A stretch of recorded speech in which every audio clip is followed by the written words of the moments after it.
Resident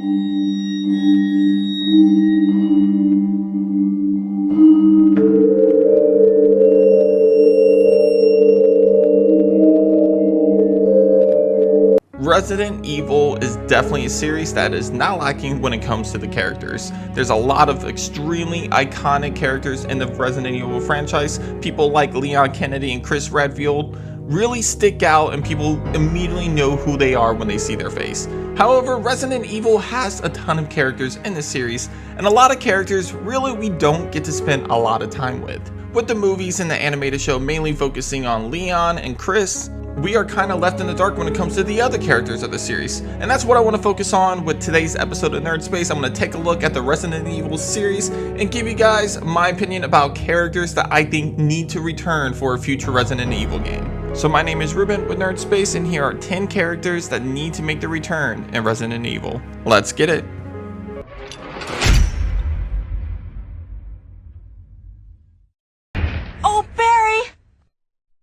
That was too close. You were almost a Jill sandwich. You're right. Number 10, Barry Burton. So I do have to explain myself a little bit here because Barry Burton actually has appeared in a decent amount of games in the series. He's appeared in Resident Evil, both the remake of course and the original, but he's also appeared in a non-canon ending of Resident Evil 3, Nemesis. I couldn't let you die. Is it you? Are you ready to finish this? As well as Resident Evil Revelations 2. So he has made an appearance in a good amount of video games, but even so, I feel like this character is very underutilized in the series. Now with the end of Revelations 2, it's really hard to kind of see Barry entering back into the fold of the Resident Evil games because it's kind of left off where he's kind of retired and he's more of a family man now. Dad, would you get your ass in gear? Claire will be here any minute. Well, excuse me. Hey, Polly, you see my jacket over there? Natalia, are you upstairs? Come on down and get ready. But with that being said, he has a lot of redeeming to do. I still haven't forgot about how he completely screwed over all of his teammates with STARS. Even though his family was held hostage and it's understandable, I still think he has a lot of redeeming to do to make up for what he did back in that original game. So I think it's important to see a character like Barry Burton explored a little bit more in helping with the BSAA, or even maybe Blue Umbrella, which is kind of the new organization that Chris Redfield works for. We know Barry was pretty much training soldiers within the BSAA, but we never actually got to see him doing anything until Revelations 2, where he actually is sent out to go and rescue his daughter. However, I am putting him at number 10 instead of putting him higher on this list, because unlike a lot of these characters, he does have a decent ending to his story. With Revelations 2, at the end of that game, we see him coming back to his family and just resting and being retired as a family man. Ideally, I would like to see maybe a spin-off game where Chris or Jill, specifically Jill probably, is in trouble and Barry has to get involved to go rescue her, because that's probably one of the only things I can see potentially bringing Barry out of retirement, especially since Barry probably feels obligated to save and rescue Jill, especially everything he's caused in Resident Evil 1, and it could be an easy redemption arc for Barry to have to go out of his way to rescue Jill after she gets captured or she's in some kind of situation where she needs his help. And actually, I know a lot of Barry Burton fans are going to be upset with me, but what would be better for Barry when it comes to a perfect ending than him to sacrifice himself to rescue Jill or Chris? Probably Jill, that probably makes more sense. But to see Barry sacrifice himself to save Jill would be one of the most heartbreaking yet satisfying conclusions for Barry Burton's story. Forgive me. No, you're not to blame. It's Umbrella and Wesker. Even if it meant my family, I couldn't bear turning my back on my friends again. Tell me, we just following orders? Or was it personal?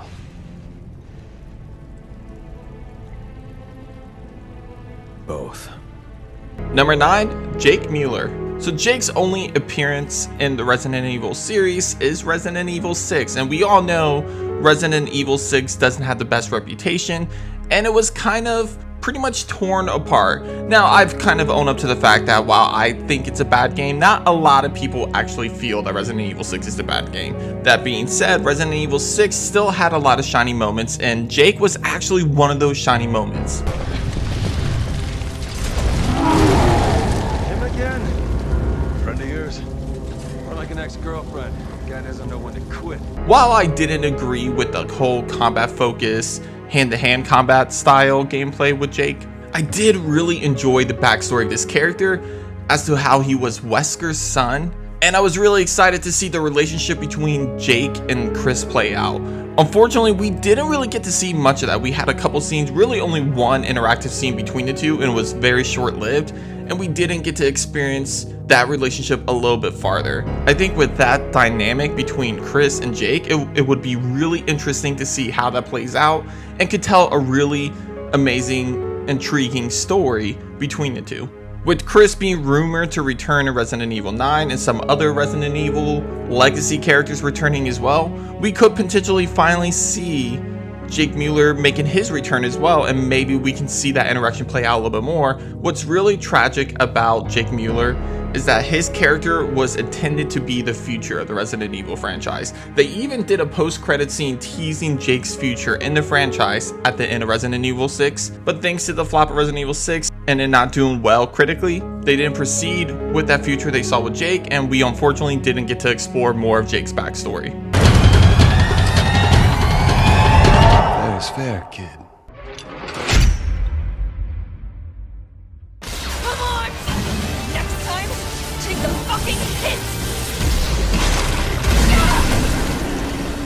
Number 8, Jill Valentine. So similar to Barry, I do have to kind of explain myself why I'm putting her on this list, because she's actually appeared in a ton of different games, more than pretty much every single person on this list. And while that is a big reason as to why she's not higher up on the list, I do think she deserves this spot on this list because I feel like there's more story to tell with Jill Valentine. Specifically since Resident Evil 5 was the last timeline appearance of Jill Valentine, unless you include Death Island, which I haven't watched yet, so I can't really talk too much about that. But Resident Evil 5 was the last time that we learned anything about Jill Valentine, and it's revealed to us that she was pretty much controlled by Wesker for a long time, and I feel like it's a missed opportunity not to explore how that has affected her personally, because she had to watch and see herself do some things that she was not happy about.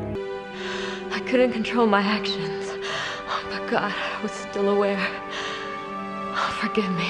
Now the good news about this is that she is actually rumored to make an appearance in Resident Evil 9. Actually, she is rumored to be a playable character in Resident Evil 9 alongside Chris Redfield and one other character that we may or may not talk about later on. I wouldn't mind another spin-off for Jill Valentine, but if it's going to be a spin-off, I would like to see it post Resident Evil 7 so we can see more of where she's at in the current timeline. And I think that's a really important thing for us to know, considering the fact that Jill is probably one of the most iconic and important characters of the franchise, alongside both Leon and Chris, of course. Hey, Queenie! Feast on this!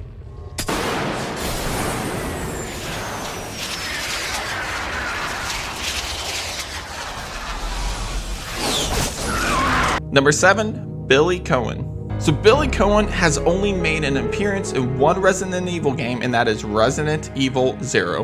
What's more interesting about this is that including files and everything and pretty much any Resident Evil content available, whether you look at the movies, the animated TV show, the video games, the spin-offs, if you look at everything, nothing about Billy Cohen exists other than the fact of Rebecca reporting that he was killed during the Arklay Mountains and that his body was unable to be recovered. That's pretty much everything we've seen about Billy post Resident Evil 0. Now, if you haven't played Resident Evil 0, you would know that at the end of the game, Billy and Rebecca split off, with Rebecca telling Billy that she's going to report him as dead. Officially, Lieutenant Billy Cohen is dead. Yeah, I'm just a zombie now.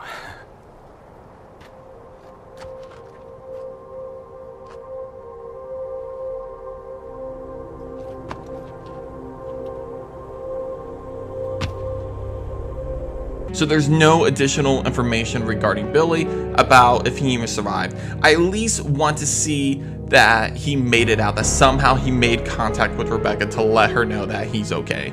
Because I find it very tragic and sad to learn that Rebecca still has no clue if he survived, and I'm sure that has to be bothering her. I'm sure she's probably thinking in the back of her mind, hey, did Billy make it? Is he okay? Now, me personally, I would like to see Billy and Rebecca reunited in like a Revelations game. I don't know if it makes sense trying to reconnect them, but I think it's important for Rebecca to get some kind of closure, even if it's just a nod off about Billy maybe passing away or something happening to him. I think it's important for us to at least know that Billy is either alive or dead, just so we get some official closure to this character's story.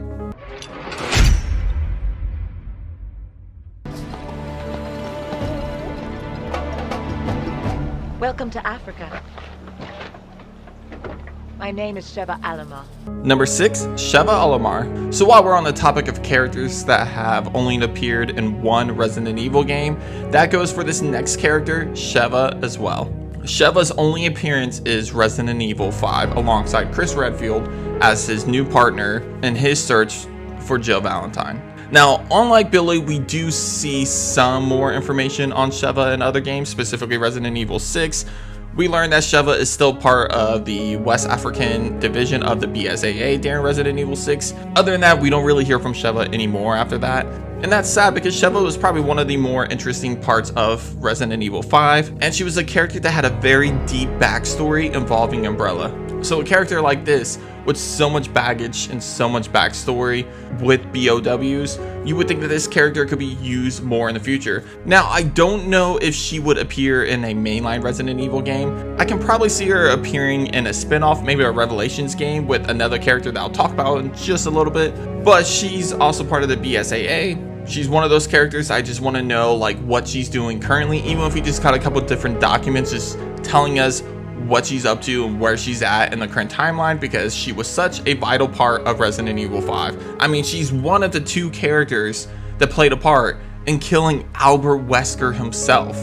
That just seems like a character that you really shouldn't write off and forget about. Ready, partner? Locked and loaded. Suck on this, Wesker. Your time's up, you son of a bitch.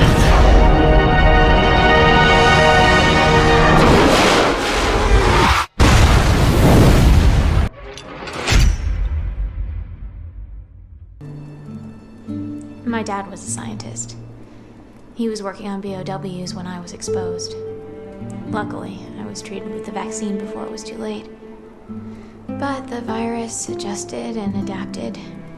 It's been a part of me ever since. Number 5, Sherry Birkin. So Sherry has actually made an appearance in 2 mainline Resident Evil games, Resident Evil 2 and Resident Evil 6. But unfortunately, once again, similar to the situation with her partner in Resident Evil 6, Jake, she was kind of written off and they didn't explore her a little bit more because of the downfall of Resident Evil 6. But she's actually a really interesting character that they had intended to be part of the future for Resident Evil alongside Jake. But again, with the failure of Resident Evil 6, they didn't pursue that future.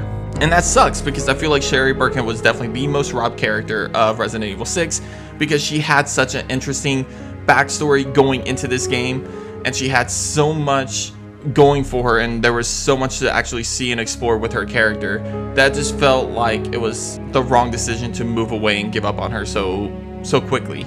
First off, out of all the survivors of the Raccoon City incident and the Arclight Mountains incident, I feel like Sherry Birkin is the most affected person of the situation because she was just a child. Her childhood was ruined thanks to Umbrella, and her father and mother were heavily involved with Umbrella. So that also plays a huge part, to the point where Sherry Birkin was tested on by her father with the G virus, and now, even though she was cured, she has remnants of the G virus inside of her, which ultimately gives her her healing abilities. It already makes her a very interesting character to kind of focus more on and learn more about the trauma that she's experienced ever since Resident Evil 2.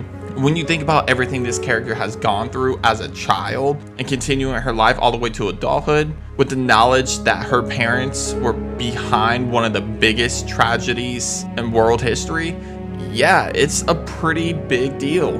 And I don't think any character in the Resident Evil franchise has such a unique story to tell as Sherry. And I feel like this character needs a lot more focus on future Resident Evil games, especially in the current timeline where we are currently at with the Resident Evil Village. I would love to see Sherry in that future and see what she's doing now. Is she still an agent? Is she a scientist? What is she doing with her life? And how is she trying to make up for the crimes of her parents, the sins of her parents? Besides, I didn't walk out of it empty-handed. Yeah, you got superpowers. That's not what I meant. The people who saved me, Leon and Claire, are the closest friends I've ever had. Claire is that BSAA guy's sister, right? They risked their lives for me back in Raccoon City. I guess I'm still just trying to live up to their example. Never giving up, no matter the odds. Why'd you come back? I wanted to meet the Grim Reaper. Number 4, Hunk. So while being a playable character in pretty much every single mercenaries mode of every Resident Evil game, as well as being mentioned in some other games, specifically Code Veronica, Hunk's only true canon appearance in a Resident Evil game is actually Resident Evil 2, where he is pretty much sent to recover the G-Virus samples and deliver it to his superiors. And in doing so, he turns out to be the one and only lone survivor. And it's crazy to think that this character hasn't really popped up in more Resident Evil games. Don't get me wrong, he was pretty much intended to be a spin-off character, but that character became so popular that people wanted to see him explored a little bit more. Personally, what I would like to see from Hunk is maybe a spin-off game with him, kind of similar to the Umbrella Chronicles, whereas instead of Wesker telling the story, we see Hunk telling the story, and then we can actually see Hunk going through all of these different types of missions and situations. And I think that would be really cool and really fun to see, where it doesn't affect the mainline horror, survival horror aspect of the series. However, it still gives you that additional lore building for a character that everybody really loves and is very interested to see more of. I think that's money on the table right there for Capcom. Hey, easy, lady. I got you. Who are you? What are you doing? Name's Carlos, and I'm saving you. Number 3, Carlos Oliveira. So first off, I'm probably butchering that last name, so please do not pull out the pitchforks on me. I am doing my best. However, Carlos is a character that we've only seen once in the entire franchise, and that is Resident Evil 3. Now, if we are basing it off of Resident Evil 3 Nemesis Carlos, he probably would have been lower on this list, because honestly, Carlos from Resident Evil 3 Nemesis wasn't that exciting of a character. However, with that being said, Resident Evil 3 did not do a lot of things right. But one thing it absolutely definitely improved upon compared to its original game is Carlos. Carlos developed much more of a personality and was more of an interesting character compared to the original character of Carlos. His mindset throughout the entire Resident Evil 3 game definitely really exemplifies what characters probably normally would be feeling and acting like during an outbreak.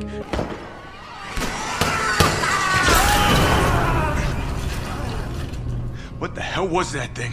And I feel like Carlos was an extremely likable and charming character throughout Resident Evil 3. Actually, he was probably my favorite part about the remake for Resident Evil 3. But the thing is that Carlos, in terms of the timeline, we haven't seen anything of him since Raccoon City. We do know that apparently he went to a bar after the events of Raccoon City with Jill Valentine, and then they said goodbye, and then he disappeared to South America. Other than that, we haven't heard anything about him since then. Now, my personal opinion, I think he probably would have at some point joined the BSAA because he had a lot of anger towards Umbrella, so it does make sense for him to maybe join up with the BSAA to fight against Umbrella and other companies using VOWs. But there's no confirmation of what Carlos does after the events of Raccoon City, other than the fact that he just escaped the US and went to South America, probably hiding from Umbrella because he kind of betrayed them. I'm not gonna die on you, leave you in a cold, cruel, Carlosless world. What should I call you? The name is Rebecca Chambers, but that's Officer Chambers to you.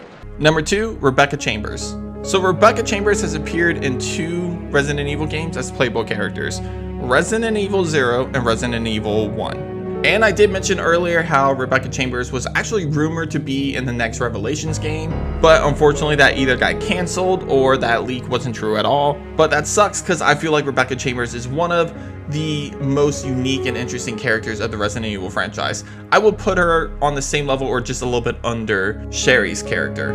Because when you take a look at Rebecca, she was actually like 18 or 19 during the events of the Arklay Mountains and Raccoon City.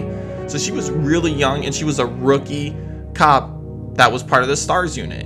And a lot of people don't realize this, but she's actually the only survivor of Bravo team with the STARS. And I think that's really interesting because it just shows how resourceful she really is, despite her coming off as, well, not as resourceful whenever you see her being attacked by that hunter.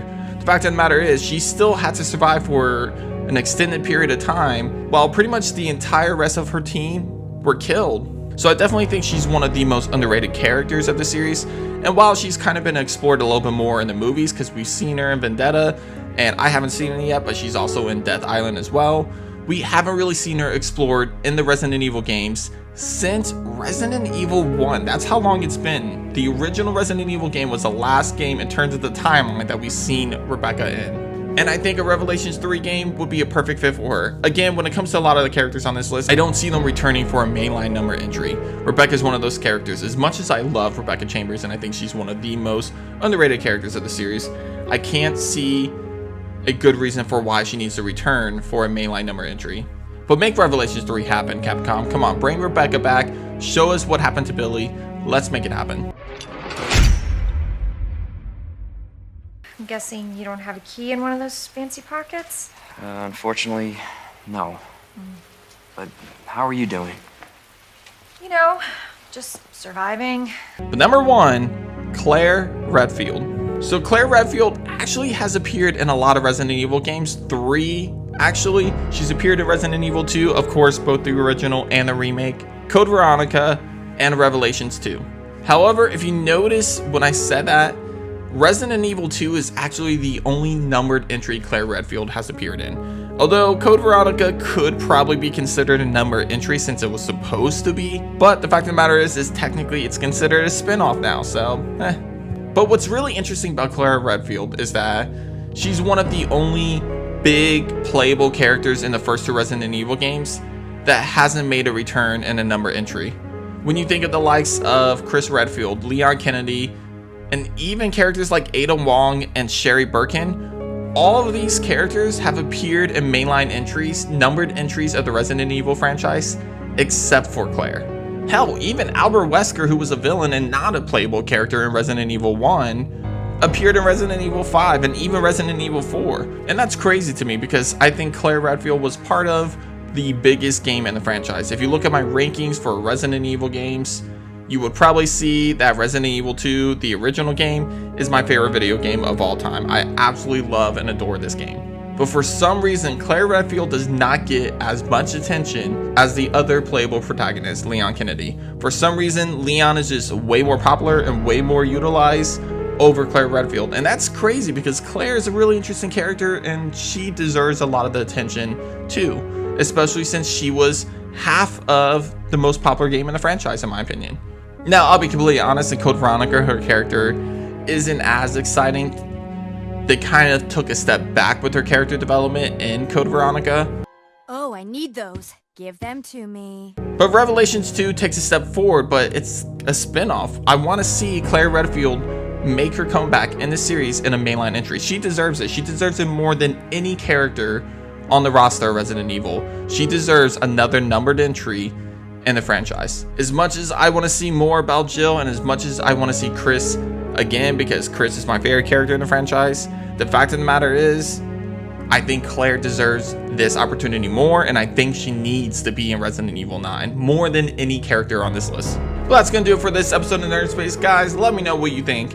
Which character do you think deserves to make a comeback the most in the Resident Evil franchise? There's lots of characters to choose from, and I'd love to know which one you guys think deserves it the most. Hit up those comments. Also, if you would like to see my top 15 Resident Evil locations in the series, you can check out that video over to your left, Or over to your right, you can actually see my ranking for every Resident Evil game in this series. But guys, thanks again for joining me on this episode of Nerd Space. As always, I'll see you on the next one. Take care.